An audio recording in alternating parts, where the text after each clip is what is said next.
আজ ছিল নীলের উপোস, তাই দেখো দিদি রাস্তায় গেছিল পোড়া মাথায় পুজো দিতে। আর ঘন্টু দেখো বেশ বুঝতে পেরেছে। দিদির বাড়িতে আসতে না আসতে ঘন্টুর শোকাশুকি শুরু হয়ে গেছে। আর দেখো দিদি কিন্তু আগেই বাড়ির ঠাকুরকে পুজো দিয়ে গেছিল। এবার আমি তাড়াতাড়ি স্নান টান করে ঘর দোর পরিষ্কার করে প্রথমে ঠাকুরের মাথায় একটু জল ঢেলে দিয়েছিলাম। তারপরে দেখো আকন্দের মালা পরিয়ে দিয়েছিলাম। আর তারপরে দেখো বেলপাতা নীলের ফুল দিয়ে ঠাকুরকে ভালো করে মন দিয়ে পুজো করে নিয়েছিলাম। পুজো টুজো হয়ে যাওয়ার পর আশেপাশে যে ঠাকুরগুলো ছিল সেই ঠাকুরগুলোকে একটু ফুল দিয়ে ভালো করে সাজিয়ে দিয়েছে। আজ যেহেতু পোস্তায় মা আজকে লুচি বানিয়েছিল, তারপরে আজকে সন্ধ্যেবেলা একটুখানি বেরিয়েছিলাম, বেরোবো না করে ঠিক বেরিয়েছিলাম।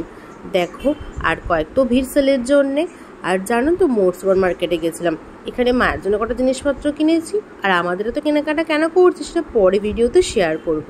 আর দেখো দিদি একটা লজেন্স কিনছে, আমাকে বলছে দেখ দেখ, আমি বলছি যেটা ভালো বুঝি সেটা কর। ও তো আমার কোনো কথা শুনে না। আর দেখো আমার হাত ধরে টানাটানি করছে, যেই দেখছে ভিডিও বানাতে ফট করে হাতটা ছেড়ে দিয়েছে। ও যা নাটক পারে, ওর কাছ থেকে দেখে শেখা উচিত। আর তারপরে দেখো কয়েকটা জিনিসপত্র ছিল, সেগুলো একটুখানি কিনে নিলাম।